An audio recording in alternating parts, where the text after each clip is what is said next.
Салам алейкум, уважаемые подписчики! Сегодня мы будем жарить рыбу. Короче, вот, смотрите, тут у нас рыба сейчас жарится. Ну, вот 15 минут он постоит, потом надо его оборачивать. А потом мы будем его взять. Короче, надо за 5 минут его оборачивать. Вот. Assalomu alaykum obunachilar. Bugun biz ilon baliq pishiryapmiz. Короче, bugun men shuni 5 minut o'mutga aylantirib turish kerak. И у него будет, это называется, это рыба зимиголова. Короче, у него мало костей, но он потому что будет вкуснее. Когда есть, будете наслаждаться с этим вкусом. Это для меня самая лучшая рыба в мире. Вот, по 5 минут надо его заворачивать, чтобы он хорошо отгорелся.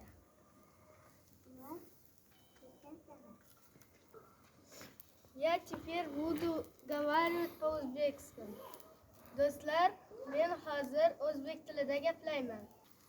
Va hozir men aytganimdek, bu zimigolova degani ilon baliq degani.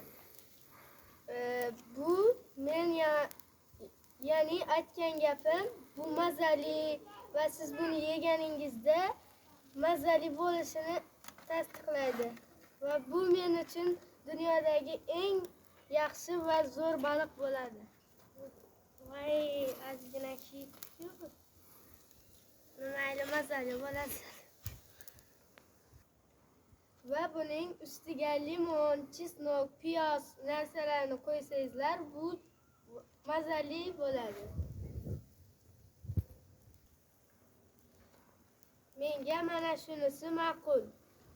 Chunki bu mazaliroq bo'ladi. Buning preparatlar joyida, tuzlari joyida va bu spesialni nima desa bo'ladi? Baliq. Spesialni baliq qilingan. Va bu spesialni preparat qilingan. Va baliqimiz yana 10 minut kutsak tayyor bo'ladi.